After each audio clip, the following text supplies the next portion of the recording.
Welcome, everyone, and good evening. My name is Matilde Guidelli. I'm a curator here and the organizer of the Artist on Artist lecture series, where since 2001, we invite a contemporary artist to think about the work of another artist in Dia's collection or past program. This is our third lecture this season, and we could not be more excited to welcome Julia Phillips on Louise Bourgeois. But before introducing Julia, I wish to thank everyone at Dia who helped make tonight's possible, and in particular, Max Tannon, Kim Golding, the visitor service team, Emily Markert, as well as Jordan Carter, who has been a great advocate of Julia's work and unfortunately could not be here tonight. Our deepest gratitude goes to Siwon Kang and the team at the Easton Foundation for their most generous hospitality, research support, and for granting use of many images of Bourgeois' work for tonight. Dia first organized an exhibition of Louise Bourgeois in our Bridgehampton location in the 90s, and since Dia Beacon opened in 2003, as many of you hopefully know, a rotating presentation of her work has been on display in the upstairs galleries. The display spans Bourgeois' early vertical figures, her floor and wall-mounted works in plaster, latex, and bronze, as well as suspended, modified anatomical parts, and of course, the beloved and fear-inducing spider. Julia Phillips was born in Hamburg and currently is an assistant professor in visual arts at the University of Chicago. So the exhibition of Julia's work, which evokes the body through sculptural forms, drawings, and sound, include Failure Detection at MoMA PS1 in 2018 and Fake Truth at Kunstverein Braunschweig in 2019. Most recently in New York, many of you might have experienced her Observer Observed on view on the High Line here last year, binoculars with cameras that sent a signal to an LED screen, which in turn exposed the viewer. A beautiful group of Julia's work is currently on view at the Whitney Biennial, if you've not seen it yet, addressing the themes of motherhood, attachment, and boundaries between mother and fetus or embryo. Most recently, Julia also published Energy Exchange, a monograph surveying her work of the past decade. And so without further ado, please join me welcoming Julia Phillips on Louise Bourgeois.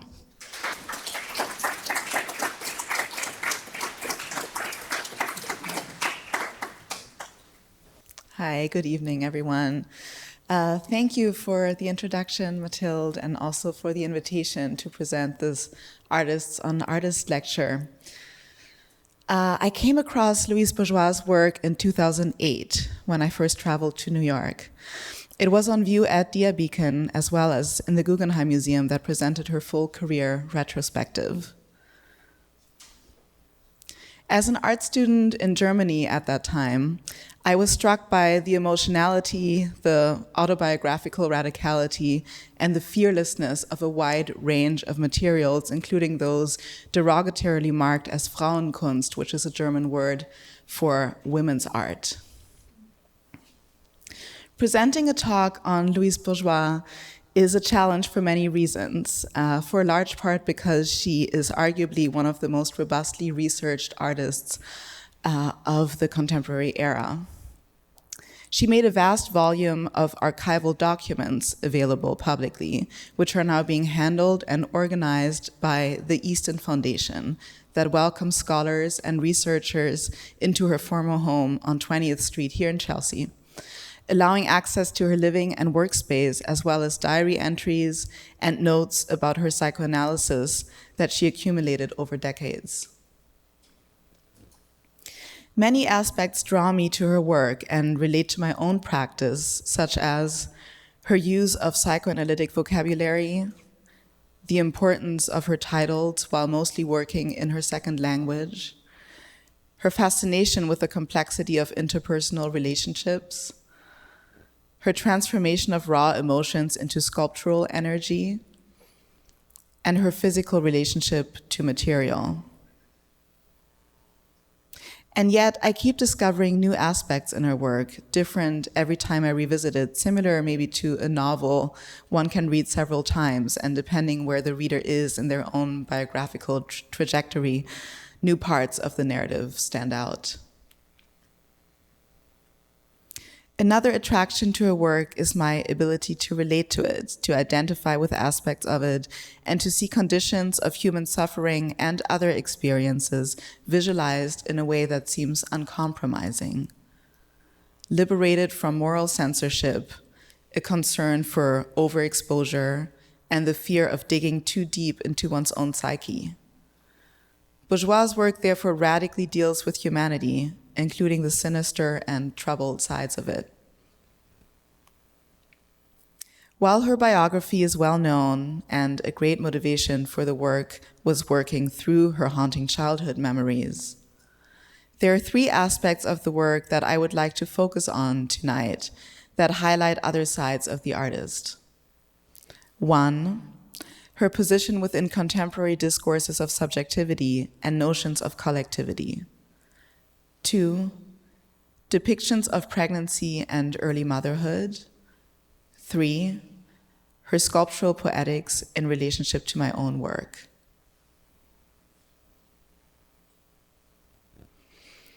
We are in a time in the art world where the identity of the artist seems foregrounded, the first piece of information we learn about when encountering an artwork. This identity is different from subjectivity. This identity is definable by generation, nationality, ethnicity, diasporic backgrounds, language, class, gender identification, sexuality, body type, mental health, and even political affiliation. Louise Bourgeois has stated, "I'm not searching for an identity, I have too much identity." The information she reveals in her work goes beyond these capturable markers. She exposes her subjectivity, her very personal view of how she experienced the world around her. A subjectivity that is informed by idiosyncratic factors of one's psyches, one's traumas, joys and tragedies, one's relationships and life trajectory. And yet again, some works of course deal with capturable markers of an identity that could be shared with others. For instance, a piece that deals with the idea of language and distance from one's home or place of origin.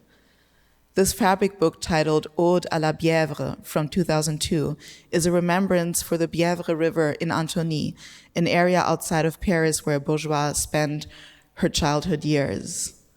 The location of the river Bièvre was important for her family's tapestry restoration workshop, as it is rich in tannin, an ingredient that enhances the dyeing of fabric. Or another work that deals arguably with the connotation of sexuality. This portrait was taken by photographer Robert Mapplethorpe in 1982, showing Bourgeois holding her hanging sculpture Fillette, French for little girl, from 1968 to 1999. Throughout a vast number of her works, sexuality appears as an overt, but also as a subtle nuance, a kind of side aspect almost. Another noteworthy identity marker is Bourgeois' influence by African wood sculpture traditions. Her husband, Robert Goldwater, was the author of Primitivism in Modern Painting from 1938 and became the founding director of the Museum of Primitive Art in New York in 1957. Partially because of that affiliation, Africa became forbidden territory for her, as Brazilian art critic Paulo Herkenhoff writes. By distancing herself from the subject, she intended to maintain artistic independence. Furthermore, Bourgeois took an anti-clerical turn and did not want her work to be read in relation to religious or spiritual practices as African art was framed.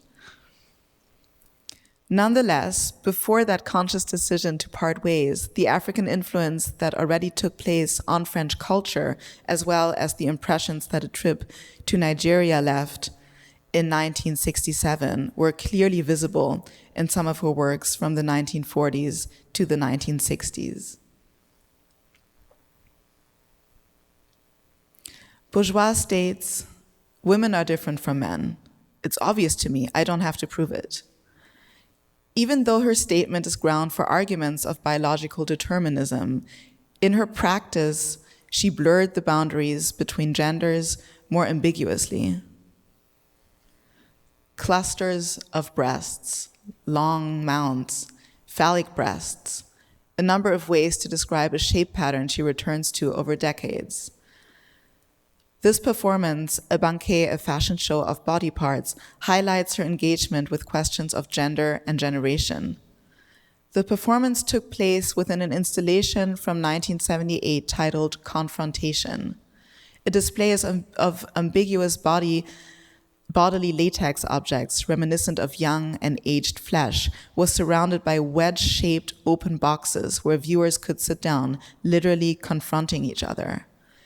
During the performance, different figures of the art world wore latex costumes created by Bourgeois, an extension of the shapes on display at the center of the installation. A punk soundtrack was playing, and the performers would add spoken words, titles, songs, such as the singer Susan Cooper performing the words, "Everyone just disappeared, just like my mother, she abandoned me." Here we see the installation Confrontation unactivated. The performance, as well as this piece from 1955 titled One and Others, serve as a nice transition to think about collectivity in Bourgeois' work. Bourgeois states, "The intensity of Francis Bacon's works moves me deeply. I react positively. I sympathize. His suffering communicates. The definition of beauty is a kind of intimacy in the visual. I feel for Bacon, even though his emotions are not mine.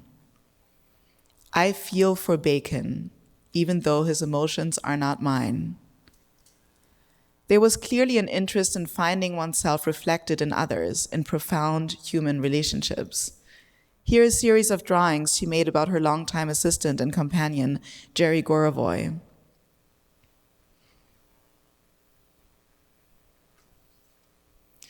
Over the years, I have become interested in a kind of political collectivism in Bourgeois' work and life, and have found her position towards feminism an interesting one. "I'm a woman, so I don't need to be a feminist," she has stated. Even though she did not explicitly call herself a feminist, she served as a great idol to allies of the feminist movement at that time.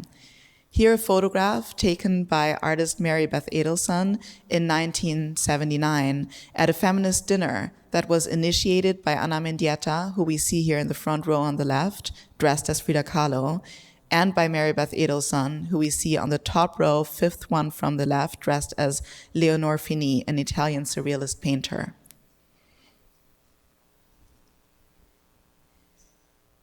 There is one collaboration that happened late in her life for a few years with the British artist Tracey Emin. Their friendship and collaboration spanned from 2008 until Bourgeois' passing in 2011. Together they worked on a series that I will get to in a bit on motherhood and pregnancy titled Do Not Abandon Me.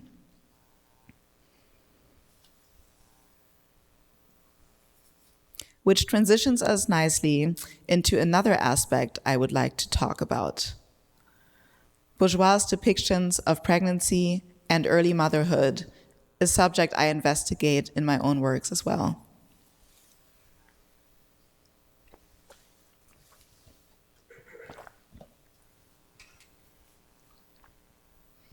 To the left, we see an image of the reticent one, a sculptural assemblage of 6 elements.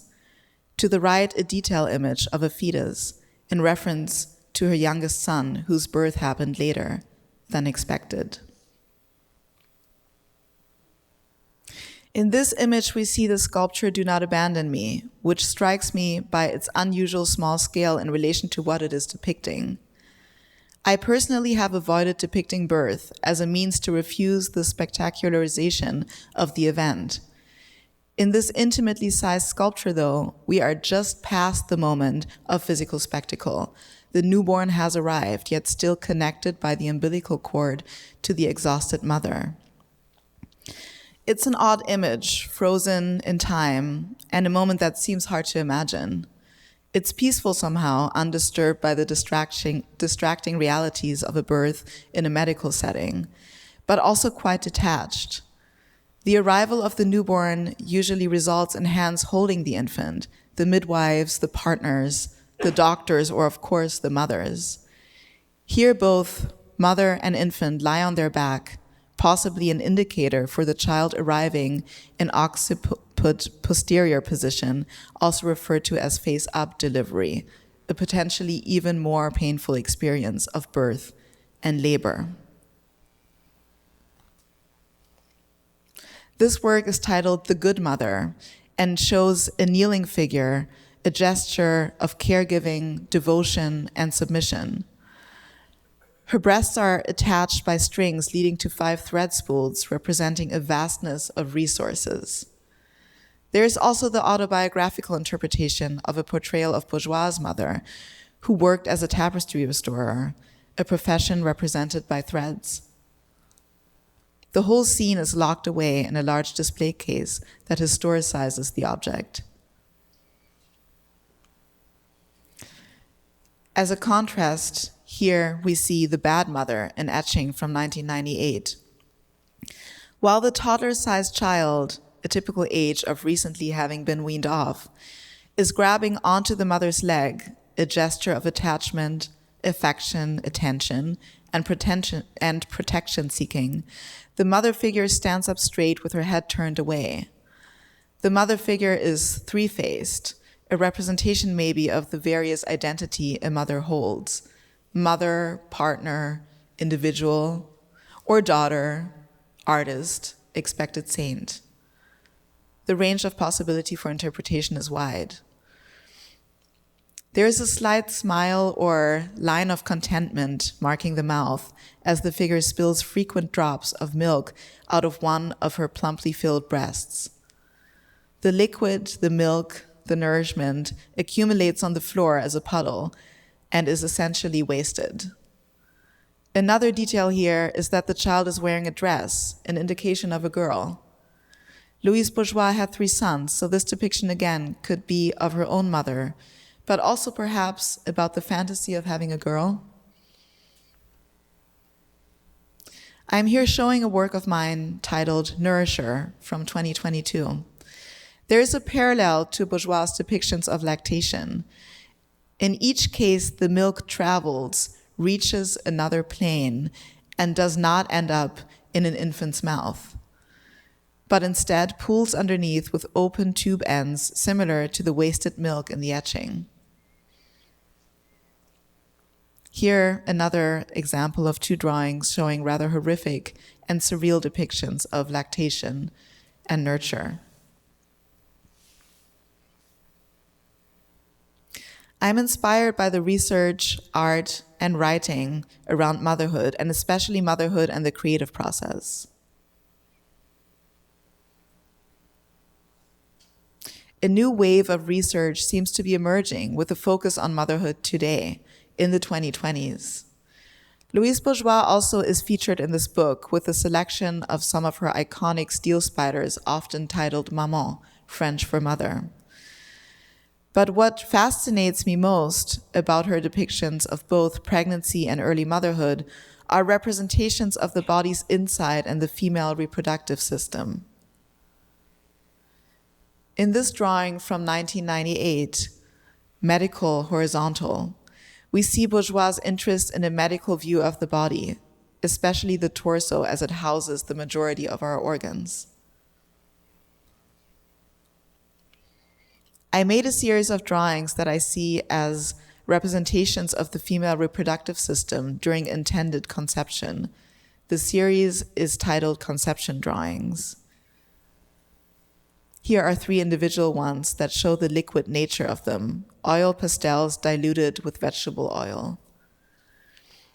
It seems to me that Louise Bourgeois approached her works on paper in a sculptural way as well, translating the physical realities of her subject into the material, using liquid to depict liquid. Here are 3 selected images from the collaboration between her and Tracy Emin, the Do Not Abandon Me series. Bourgeois did the watercolors, and Emin added the drawing and some of the writing. This one is titled Deep Inside My Heart. And this one, Looking for the Mother. And this one, Reaching for You. Bourgeois' relationship to materials brings me to the last aspect I'd like to discuss tonight, her sculptural poetics in relation to my own work. During part of the presentation, I will read some of her statements made about sculptures and materials that I gathered from different sources. I will also show my own work alongside of Bourgeois'. She states, horizontality is a desire to give up, to sleep, and be passive, to retreat. Verticality is affirmation, an attempt at a peaceful compromise and a desire for acceptance. Hanging and floating are states of ambivalence and doubt. Another note on suspension is that her father collected fine furniture and hung it from the attic beams in her childhood home. This work, Arch of Hysteria, is part of a series of sculptural investigations. Though Bourgeois was critical of Freud's theory of hysteria, she believed that the correlation between mind and psychosomatic physical states was an interesting one. Hysteria was a gendered diagnosis referring to women explicitly. Bourgeois used her male assistant, Jerry Gorovoy, for the cast. Interestingly, she did not rely on facial expression for the state of hysteria, but expressed it through the body language of the arched figure, their tense toes and spread out hands. Here, suspended sculpture of mine, titled Drainer, that also relies on the expression of the body language of this folded torso, leaving a lot of air or sculptural negative space to be imagined by the viewer. Here, 2 details showing the skin and flesh quality.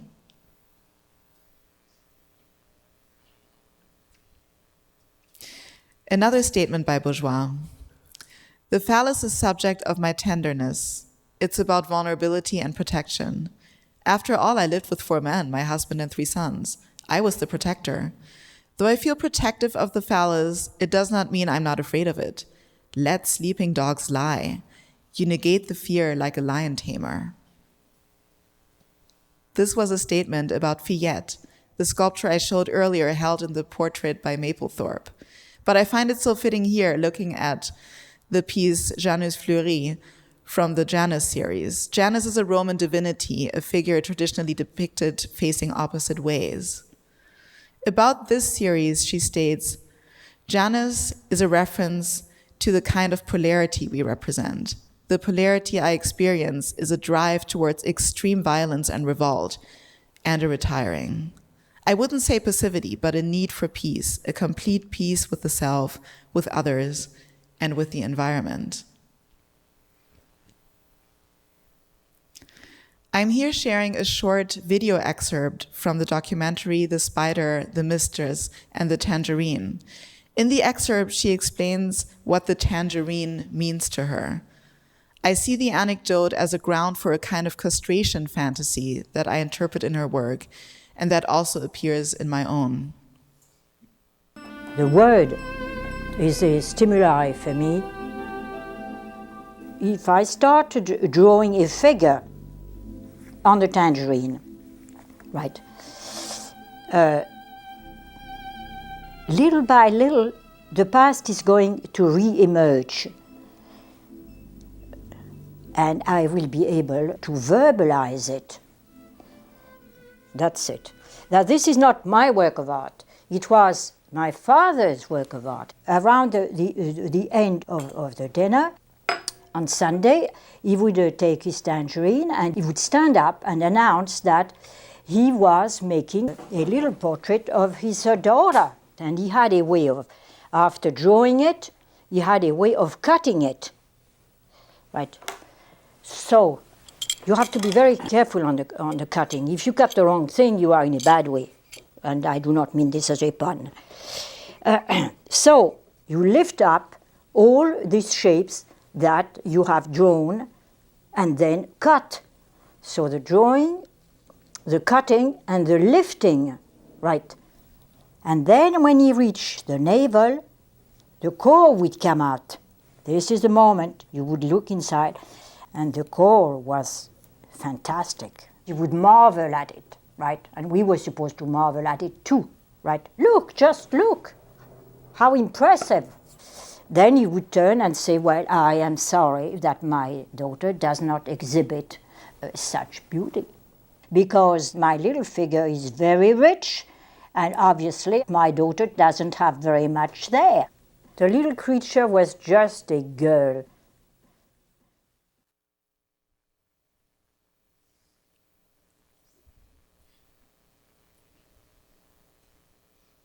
This is a work of mine called Fixator, where there's a phallic shape that seems burst open halfway through. The edges are rough, as if it's torn. Bourgeois' physical relationship to material was a direct and even cathartic one. She states, if I'm in a positive mood, I'm interested in joining. If I'm in a negative mood, I will cut things. Here, another work of mine showing a forceful manipulation of a phallic shape. And here we see the drill-like element again in restored position.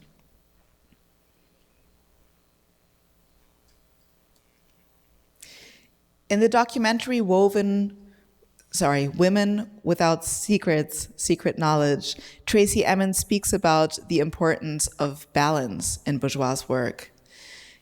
And in her work, truly balance is presented both physically, but also materially, chromatically, and poetically. Here, a work of mine that incorporates the idea of balance physically, but also socially, represented by a dark and light complexion facing each other, accounting for different histories and experiences. Here, another gorgeous example of her work, poids, French for weight, of physical, but also material and even compositional balance. Heavy and light, sturdy and fragile, straight and round, static and flexible. Here, a work of mine called Bauer that combines similar dichotomies. This work of mine requires balance between the two agents interacting with this wheel, merely represented by the grips.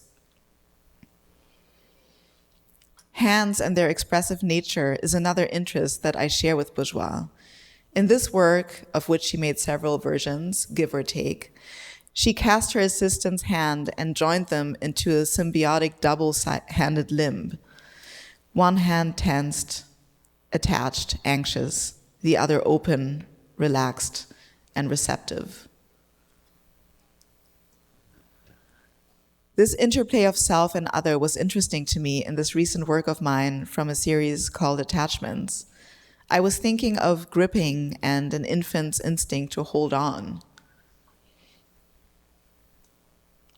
A further aspect in her work that inspires me is how Bourgeois handled scale.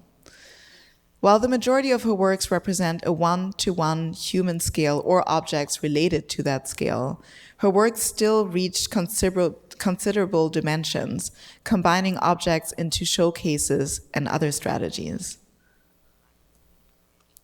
Fragility stands for vulnerability, Bourgeois has stated.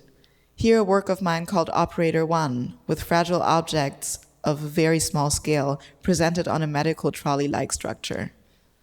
Combining small-scale tools with furniture is a way to create a relationship to the human body in multiple ways. One of the largest pieces Bourgeois has created is the installation I Do, I Undo, I Redo for the Tate Modern Turbine Hall in the year of 2000. The three towers all relate to human scale as they are meant to be climbed by the spiral staircases. The experience of the tower I redo, for instance, is another interesting play with dimension. As the viewer is seated at the bottom of the tower and gazes upwards, they see a red-lit interior with head to torso-sized glass objects placed inside, letting the round walls of the giant tower become reminiscent of bodily insides. In my work, there's a fascination with bodily insides and organs as well, and seeing how Bourgeois connected her works to the architecture around it has been a great inspiration. The final aspect I would like to mention is her recurring depiction of eyes, often abstracted or shown in multiple sets. This public artwork called Eyes from 1982 is another stunning example of the balance she keeps between a material finish, from highly polished, perfectly rounded marble globes to a rough-cut piece of marble that looks freshly broken out of the quarry. In my work, there's a recurring interest in the representation of eyes and the gaze. Here, the second iteration of a work of mine called Observer. In this third iteration, my first public artwork, commissioned by the New York High Line, I combined a bronze cast observatory sculpture with camera and LED technology to live stream the viewer's eyes onto the adjacent LED screen, turning the observer into the observed. I will end my presentation with this piece, also titled Eyes, from 2001, in which Bourgeois used technology as well. The pupils of these oversized eyes are set into the bronze as electric lights behind glass that can be illuminated. A work like this only leaves me wondering what other technologies the artist might have imported into her practice. I'm grateful to have had the opportunity to look deeper into Louise Bourgeois' prolific oeuvre, and I'm sure to discover more nuances and unexpected overlaps as I see even more of it. Thank you.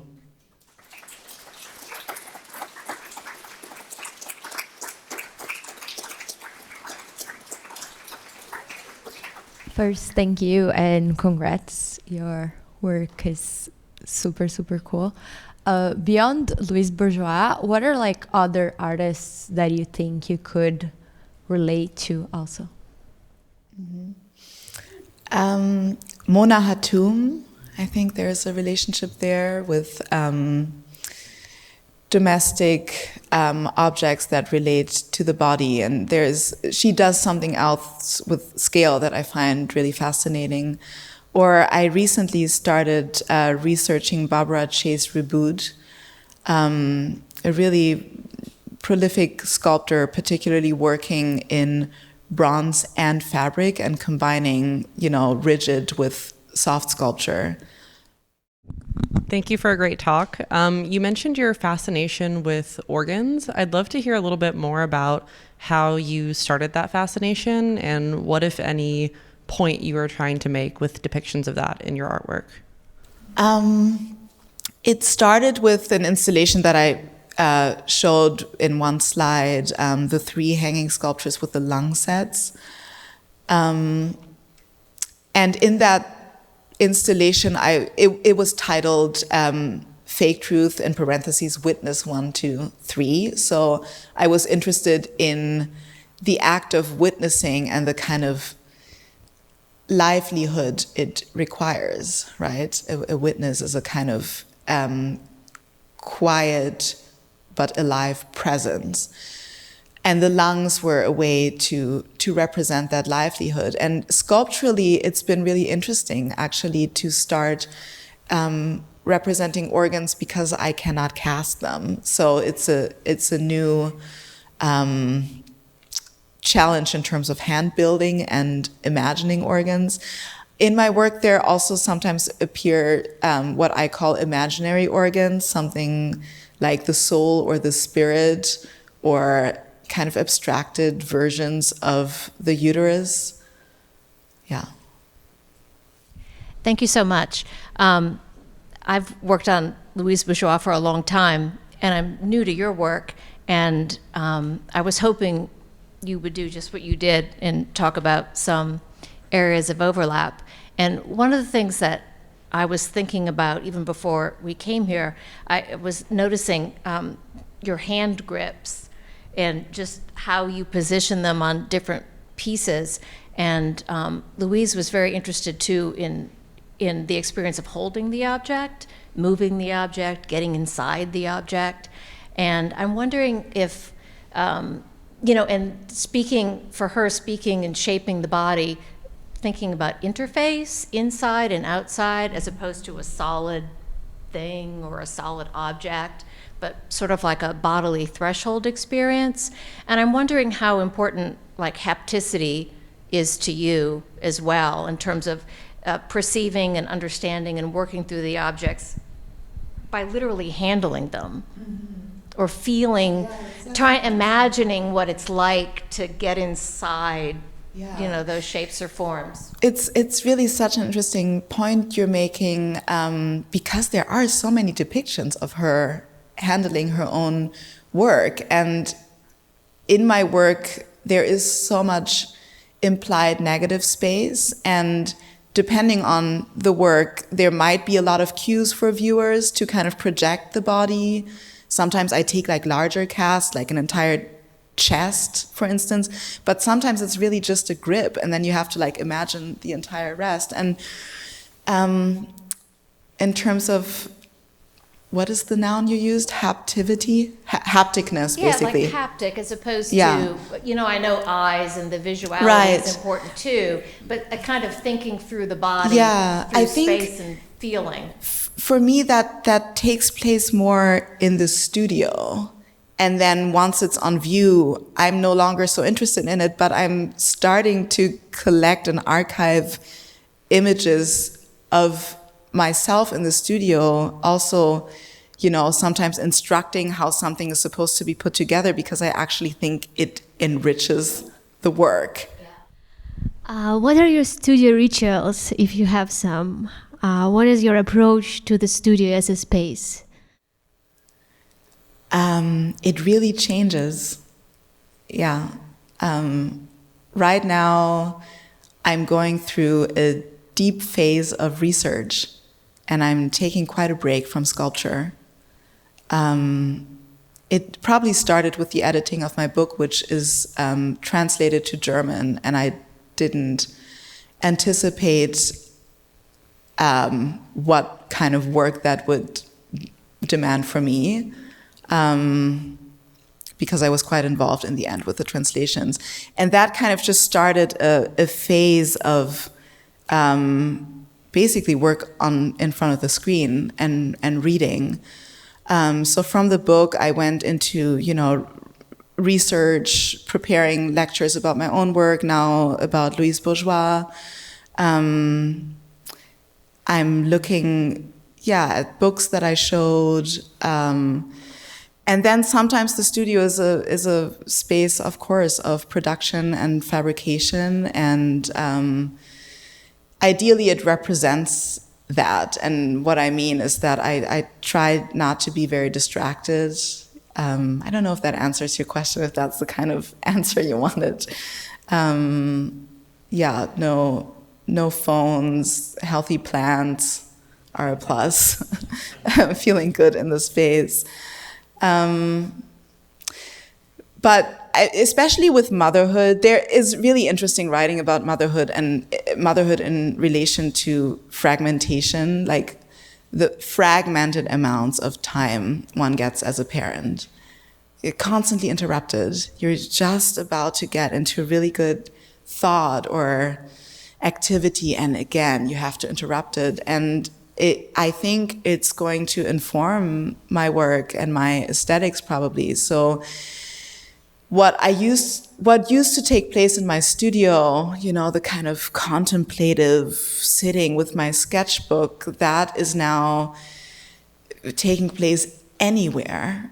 And on just the most random pieces of paper that I'm trying to, archive and take seriously. And actually there's an interesting overlap with Bourgeois, who, kept diaries and kept notes on her psychoanalysis, and sometimes they would be well compiled and dated in a notebook, but they would often just be on random pieces of paper that were just kind of pieced together, you know, by the Easton Foundation and her former assistant.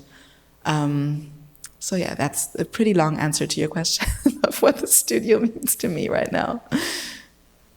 Going off what you were talking about how she kept extensive works documented, I'm wondering if you have any idea how she archived all the work over like decades, like, you know, a lot of giant sculptures, large installations, and I'm wondering, I'm just like out of personal curiosity, does she have a unique archival system for that, or? I'm probably in no position to answer it well. The Easton Foundation would be able to. What I do know is that she kept a lot of her works in the basement, and also was careful to show them to people. And in one of the documentaries, I think it's in The Spider, the Mistress, the Tangerine, she speaks about the fact that she didn't ignore the market ignored her, and it did not discourage her. She kept producing sculpture, and she held on to a lot of it in her basement. And in the same documentary, in a different scene, she shows it. I forgot the name of the curator at MoMA at that time, but she just quickly flashes the door open into her basement and says, "Oh, no, I showed you too much." And the curator's just like, "Oh my God, what?"